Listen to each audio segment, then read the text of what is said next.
Hola, buenas tardes. Soy Natalia Vázquez y les doy la bienvenida a esta última charla virtual de la Comisión Estatal Electoral desde la Feria Internacional del Libro Monterrey 2022. En esta ocasión vamos a platicar sobre uno de los libros publicados en la colección Texturas. Esta colección tiene trabajos de investigación en torno a temas político-electorales. Y para esta charla nos acompaña la doctora María Teresa Villarreal Martínez, quien es coordinadora y autora en el libro Primera Legislatura Paritaria, Experiencias y Reflexiones. Bienvenida, doctora. Gracias, Natalia. Me da mucho gusto que me hayan invitado aquí y aquí estamos. Muy bien, la doctora María Teresa es doctora en Política Pública por el Instituto Tecnológico y de Estudios Superiores de Monterrey y es profesora investigadora en el Instituto de Investigaciones Sociales de la Universidad Autónoma de Nuevo León. Bueno, pues les vamos a platicar un poco de este libro que se hizo en la Comisión Estatal Electoral en colaboración con las universidades, las principales universidades del estado. Bueno, aquí para comenzar le preguntaría, doctora, ¿cómo fue el desarrollo de la investigación y conseguir las entrevistas con las legisladoras? Pues mira, la investigación inicia por una invitación que nos hacen de la Comisión Estatal Electoral, ahora Instituto, ¿verdad? Pero ahora la Comisión, allá por septiembre de 2019. Y entonces se forma un comité académico de investigadoras y algún investigador también de universidades, como comentas, y en base a un primer anteproyecto que nos presentan, lo seguimos afinando para ver cómo abordar este asunto de cómo es la experiencia de las mujeres legisladoras en lo que es el primer Congreso Paritario en Nuevo León, ¿verdad? Entonces decidimos hacer una parte cuantitativa y la mayor parte del libro pues es cualitativo, son entrevistas, ¿sí?, que realizamos entre enero y junio de 2020, es decir, que se nos atravesó la pandemia, ¿sí? Entonces esas entrevistas, unas las hicimos así cara a cara, pero otras ya tuvieron que ser virtuales. Y era una novedad y una dificultad también para algunas legisladoras el uso de las tecnologías para atender la entrevista, pero fue un trabajo muy interesante. Muy bien, muchas gracias. Y de esos testimonios que recogieron con las legisladoras durante la investigación, ¿qué factores considera, factores institucionales y culturales, que influyeron en el desarrollo de la participación de estas mujeres en el Congreso? Mira, pues fíjate que el libro tiene varios textos de diferentes investigadoras y académicos y hay una coincidencia, ¿sí? Aunque cada uno hizo su análisis de las entrevistas, hay una coincidencia en identificar que hay reglas formales y también reglas informales de convivencia que pueden limitar, o de hecho limitaban, que las mujeres legisladoras ejercieran a plenitud sus atribuciones para la toma de decisiones, para la presentación de temas a debate en el pleno o en comisiones. Entre esos factores están, por ejemplo, por el dominio que las reglas formales permiten a los grupos mayoritarios en el Congreso, ¿sí? Y dirán, bueno, ¿se afecta igual a hombres y a mujeres? En un sentido sí, pero eso revela que es algo más de fondo, que el espacio parlamentario o del Congreso es un espacio masculinizado, donde se permite el dominio de quien tiene fuerza de poder, se permite y más bien se valora y se buscan liderazgos fuertes que impongan, que en la negociación siempre ganen, ¿sí? Que son factores que culturalmente suelen ser más masculinos, ¿sí? Entonces es una cultura a la que se enfrentan las legisladoras al llegar allí, llegan al Congreso, es cierto, pero llegan a un espacio masculinizado. Entonces es toda una cultura de cómo negociar, de cómo lograr acuerdos, en la que se topan con eso, con factores muy androcéntricos, ¿verdad? Muy bien. Eso lo cuenta la doctora en su texto que se llama Ya llegamos al Congreso, ¿verdad? Hagamos la diferencia. Los invitamos a dar una lectura. Está muy interesante el capítulo de la doctora. Y bueno, siguiendo con estas reflexiones de lo que recogieron de las experiencias de las mujeres, ¿considera que la legislatura paritaria en Nuevo León ha contribuido a impulsar las leyes que propician la igualdad?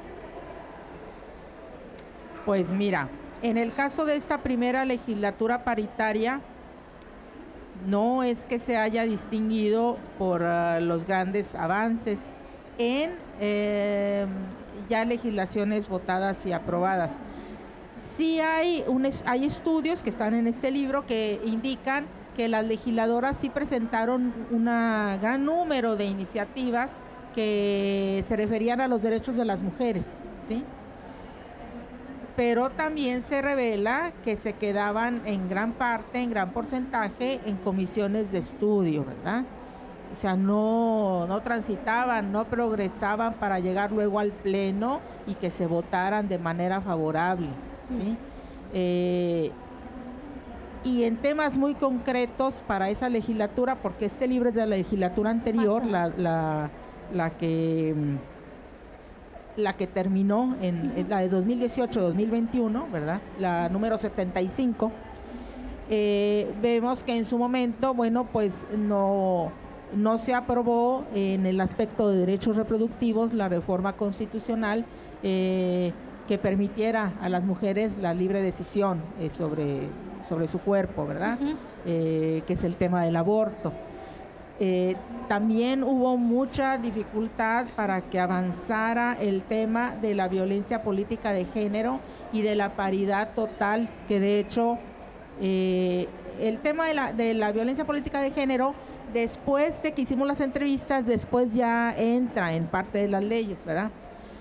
Pero eso es también por la presión de una sentencia del tribunal, de la Sala Superior del Tribunal, no por una disponibilidad del Congreso, a pesar de ser paritario, ¿no? Y también el tema de la paridad en las candidaturas, bueno, es un tema que en el Instituto Electoral lo deben de conocer perfectamente, ¿verdad? Y el tema de la paridad total, incluso en la integración de la administración pública, estatal y municipal, pues eso sigue detenido para el caso de Nuevo León, ¿sí? Entonces, en esa primera legislatura paritaria no salió eso. Salieron muchas otras iniciativas, pero esas que son fundamentales, no, aunque había 21 mujeres legisladoras ahí. Quiere decir que ahí hay problemas de fondo institucionales, culturales, ideológicos, de los que podemos platicar más adelante, ¿verdad? Sí, bueno, precisamente la siguiente pregunta es sobre los asuntos que quedan por resolver, que surgen a partir del análisis de estas experiencias de las legisladoras. ¿Nos podría platicar un poco más de estas problemáticas de fondo que no se han resuelto todavía, o cuál es su consideración sobre ellas? Pues mira, es un logro que las mujeres estemos en paridad en los parlamentos, en este caso en el Congreso de Nuevo León. Sin duda, es un logro, pero no es suficiente. Lo revela este estudio en el caso de Nuevo León, pero hay estudios en la Cámara de Diputados, ¿verdad?, que similares, llegan a conclusiones similares, donde prevalece una cultura androcéntrica en la que los liderazgos de los grupos parlamentarios son principalmente de varones, sobre todo en los grupos mayoritarios, y el juego al interior del Congreso de quién decide qué temas sí transitan para pasar a comisiones, qué temas no, en qué momento, se tienen que negociar con los líderes de los grupos parlamentarios mayoritarios. Eso no está escrito en ningún lado. Sin embargo, digamos, es una costumbre, como es una legisladora, decía, nos educan, nos van enseñando cuando llegas al Congreso, que si tú, aunque seas presidenta de una comisión, quieres que tus temas sigan adelante, primero tienes que ir con los líderes de los grupos parlamentarios mayoritarios y son hombres, ¿no? Entonces ahí está un control de qué se va a legislar en Nuevo León, bueno, y en muchos parlamentos, pero en Nuevo León ocurre también, ¿verdad? Entonces son factores culturales como ese, factores culturales también como, por ejemplo, ellas identifican y lo dicen, como muchos acuerdos no se toman en los espacios formales, sino que los hombres llegan a negociaciones en charlas informales, en un bar, en un rancho, en el cafecito, se van al rancho a convivir, sí. Ahí negocian, pero son puros hombres, incluso de grupos parlamentarios distintos, opositores acérrimos en el pleno, ¿no? Pero que en la convivencia informal tejen los acuerdos y no invitan a las legisladoras. Es una cuestión cultural muy fuerte, ¿no? Que impide una participación plena. ¿Sí? Y las legisladoras no hacen este tipo de prácticas informales. Pues a las que entrevistamos son 7 legisladoras de diversos grupos parlamentarios de ahí del Congreso de Nuevo León. Decían pues que no, que era difícil. Ahí hay una cuestión cultural asumida por las mismas mujeres, ¿no? Desde el ambiente en el que vivimos y un patriarcado siempre presente, ¿no? En el que nos lleva a eso, a que es muy difícil hacer a veces alianzas entre nosotras, claro. Y ellos lo vivían como diputadas, no se daban esos espacios de convivencia informal tan fácilmente, mucho menos si eran diputadas de otro grupo parlamentario distinto, y eso sí ocurría con los hombres, ¿sí? Entonces es algo cultural que está muy ahí presente, ¿verdad? Claro, que ellos sí pueden hacer alianzas, o convivencia informal, aunque sean de diferentes grupos parlamentarios, y las mujeres pues al trabajo y a la casa, ¿no? Exacto, y decían, sí hablo yo con otras mujeres, pero lo abro en la oficina, no hay espacios informales. Y luego está el punto que acabas de mencionar, o sea, la doble jornada. Sí. Sí. Que también lo mencionan en algunos de los textos, pues es una carga que los legisladores varones pues no llevan, ¿sí? Entonces, aunque se trata de mujeres que ya han llegado a ocupar una curul en el Congreso, viven también el peso de esa doble carga laboral, ¿no? Claro, sí, donde todavía nos pesa el espacio doméstico, ¿no? Muy bien. No sé, doctora, si nos quieras comentar algún otro hallazgo así de interesante como estos que nos estás revelando, que vienen en el libro, en otros textos. Pues fíjate que se me hace muy interesante eso de cómo ellas identifican esa dificultad entre las mujeres de convivir entre ellas para hacer alianzas. Es muy interesante cómo ellas lo dicen. Los temas precisamente de derechos de las mujeres, de derechos reproductivos, dividían a las mismas mujeres, ¿sí? Era un impedimento para que llegaran a acuerdos. Dejaban de hablarse, ¿no? Eso es interesante. Y también cómo ellas señalan que aunque había diputadas que estaban de acuerdo en algún asunto en privado y llegaban a un acuerdo en privado con otra legisladora, en el pleno votaban distinto. Y luego decían, ¿qué pasó? ¿Por qué ya habíamos llegado a un acuerdo tú y yo, verdad? O sea, no es que mi partido no me deja, no me lo permite. Es una cuestión de disciplina partidaria que es cierto, afecta a hombres y a mujeres, pero que en el caso de las mujeres creo que el peso es mayor, ¿sí? Digamos que en esa cultura androcéntrica que hay, predominan ciertas figuras masculinas hegemónicas, los grandes líderes, a los cuales quedan subordinados incluso otros hombres, otros legisladores, ¿sí? Claro. Pero que luego eso se vuelve doblemente pesado cuando llegan las mujeres, porque aparte a las mujeres viven una experiencia, lo comentan algunas de ellas, de cómo son vistas en el Congreso como que están como transgresoras.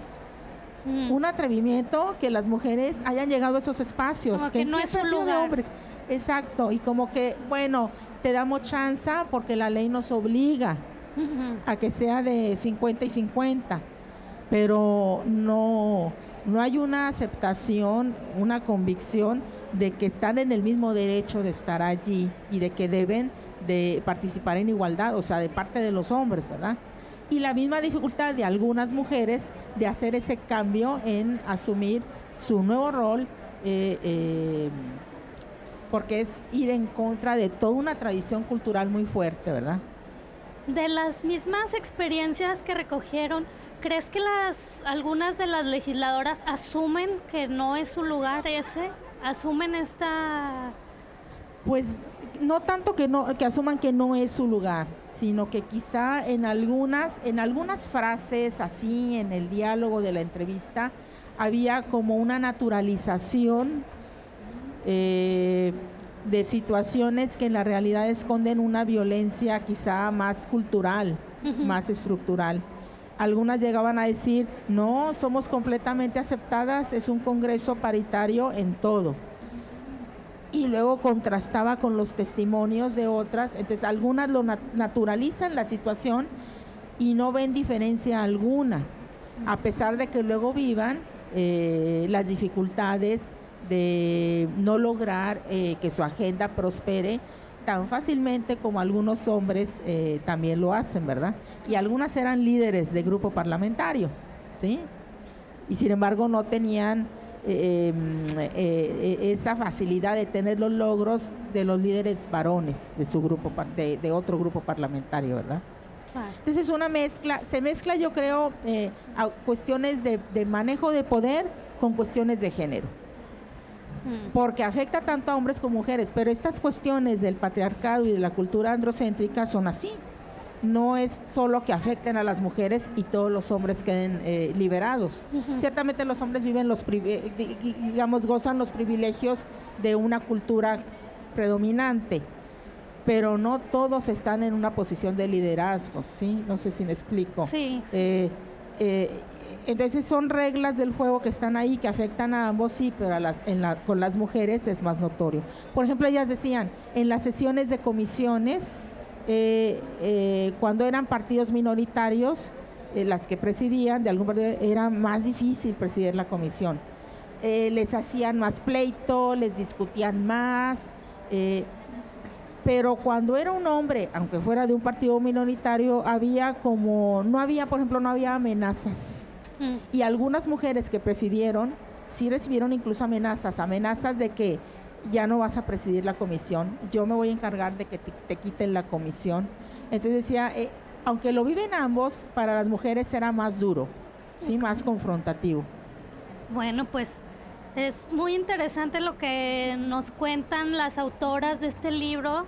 Los invitamos a revisarlo porque a pesar de ser un texto especializado, el lenguaje es muy accesible, hay muchas cosas que son muy interesantes para quienes estén interesados en las dinámicas legislativas.